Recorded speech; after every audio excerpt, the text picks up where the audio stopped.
What is up, YouTube? Welcome back to my channel. This is Lifestyle Aesthetics, where we teach you how to level up consistently over time.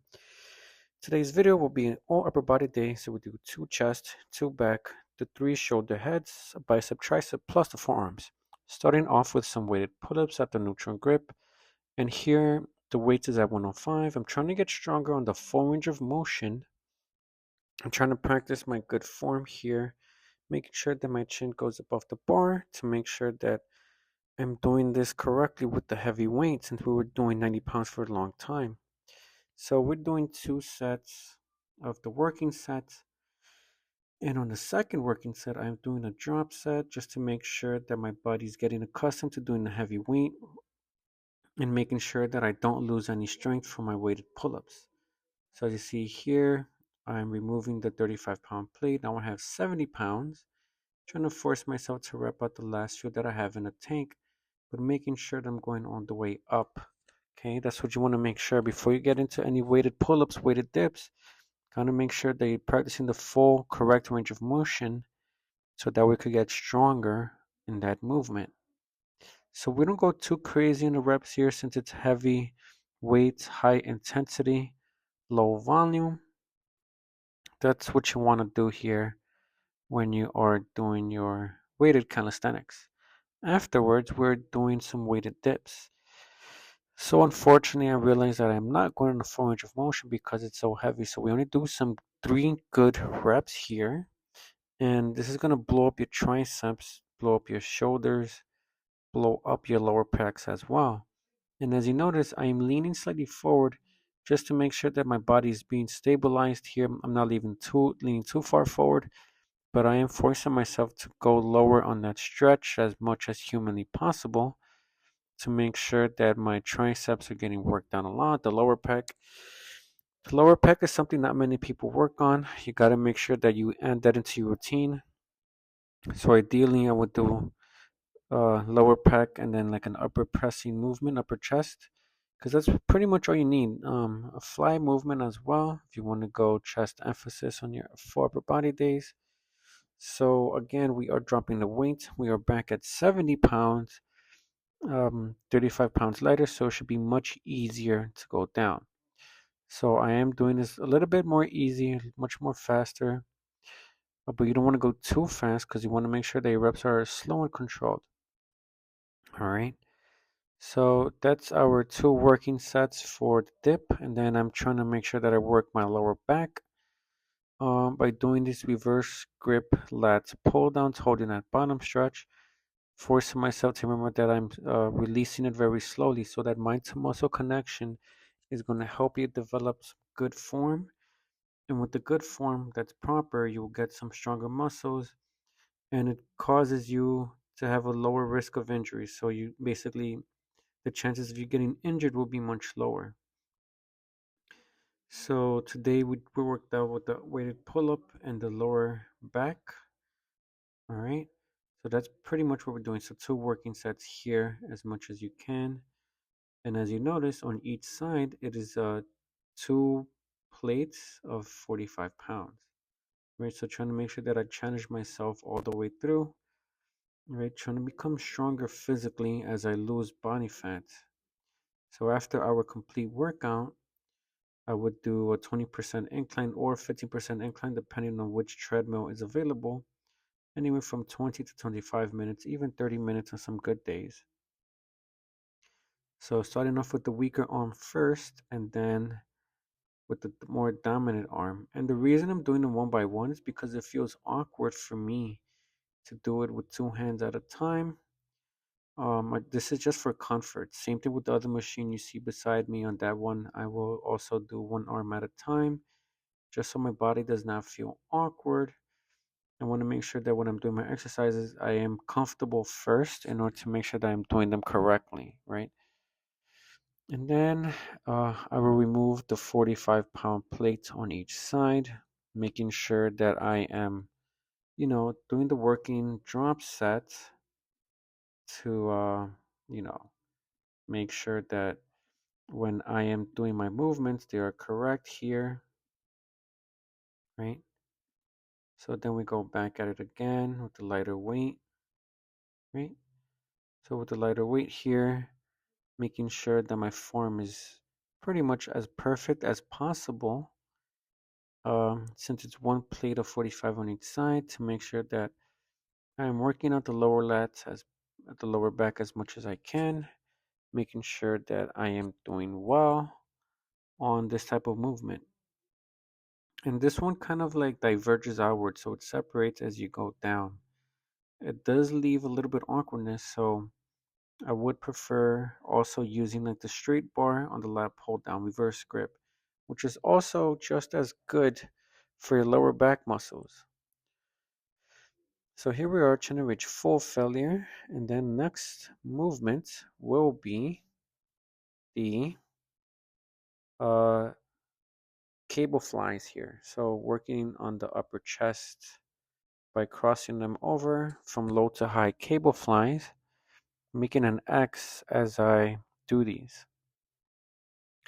And this is pretty good since you are not really using your triceps too much. Um, I wanted to use the incline chest machine, however, is being used. So in order to optimize for time, doing these low to high cable flies are really good for the upper chest. As long as you remember to make sure that you are crossing over the arms and alternating which hand goes above over the other one, to work on that upper chest, it's going to look really good once it's fully developed. I am still a work in progress, so trying to keep track of everything that I do, making sure that my nutrition is on point, my fasting, my water intake. I do realize that I need to do better on sleep, but so again, since we are working people, sometimes you won't really achieve the 7 to 8 hours. So sleeping earlier would be, good for the gains since when you rest completely, you are, 100% with your brain, right? It needs to also recharge like a battery. So sleep is very effective, not just for muscle growth, but for overall performance in your day-to-day life. Next, we are doing some reverse flies here with the cables. So this is me picking up from what my friend taught me. Just something different, and this also helps you to develop some strong back shoulders, some strong upper back. Um, this is a nice movement. It's nice and smooth. Since I've usually only done uh, dumbbells for the posterior deltoid for a long time, so doing them with cables are really good. It feels really smooth. I like it a lot. So 2 sets plus one drop set, and again making sure they remember which hand goes above the other one, so that we do not have that muscle imbalance. Unfortunately for this machine though, the plastic ball is shaped differently on either side, so there is some slight imbalance here.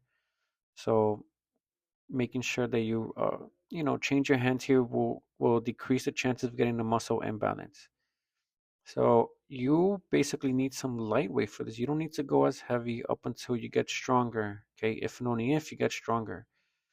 So just reaching full failure here. These are like they call them katana flies, since it is at a shoulder length and you're just pulling backwards at a 45-degree angle.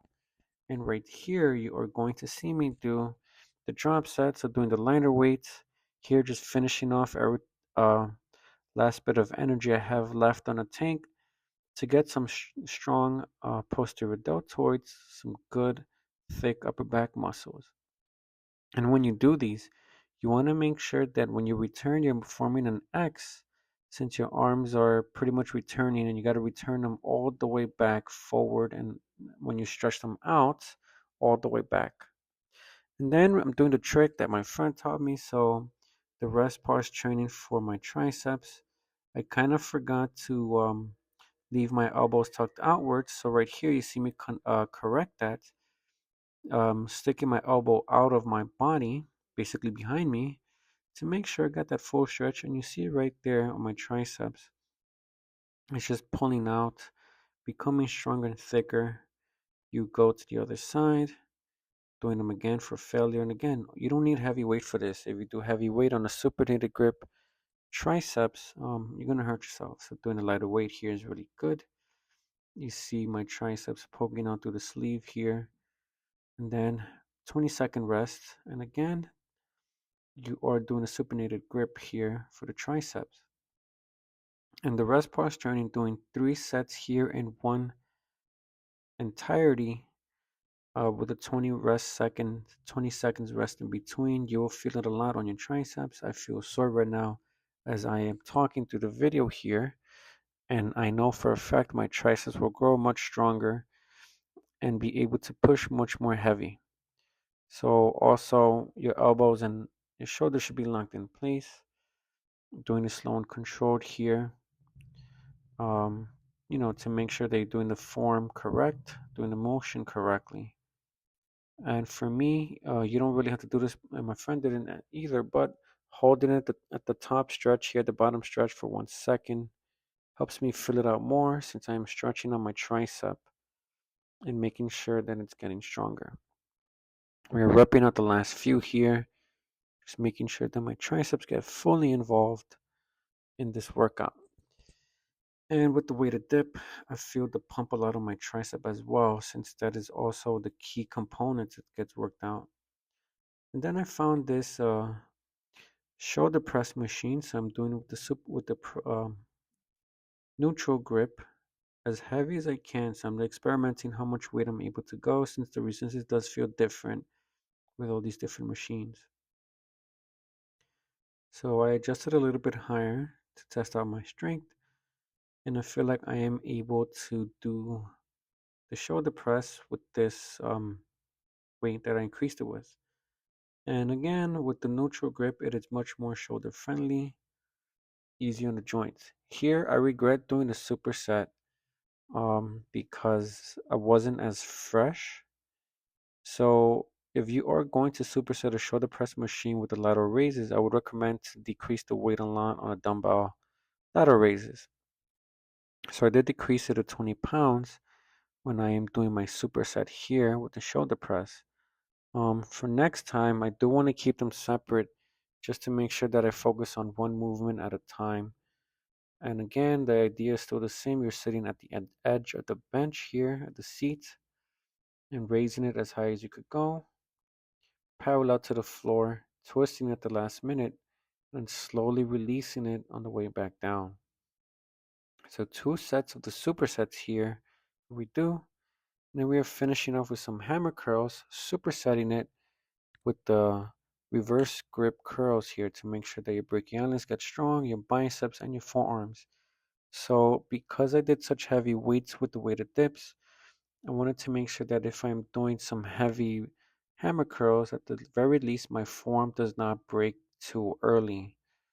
So immediately after I do my hammer curls, I'm doing my reverse grip, kind of like a half reverse grip, half hammer curl here, hybrid of both, and I feel it a lot on my forearms. They're getting stronger, they're getting thicker. We are still only using 25 pounds, but ideally I want to get stronger to the point where I am able to do 30-pound reverse grip here. Rest for 1 minute or two since it's an isolation type of movement. And as you see, I'm getting that good pump on my forearms, getting much stronger. I'm not swinging too much. Okay, the idea here is to make sure that your back stays straight for the most part. And then here, doing with the reverse grip, immediately after as the superset to get strong forearms. And that's pretty much it for the video. Thank you so much for watching. Give it a thumbs up. Hit that subscribe button too, and I'll catch you guys in the next video.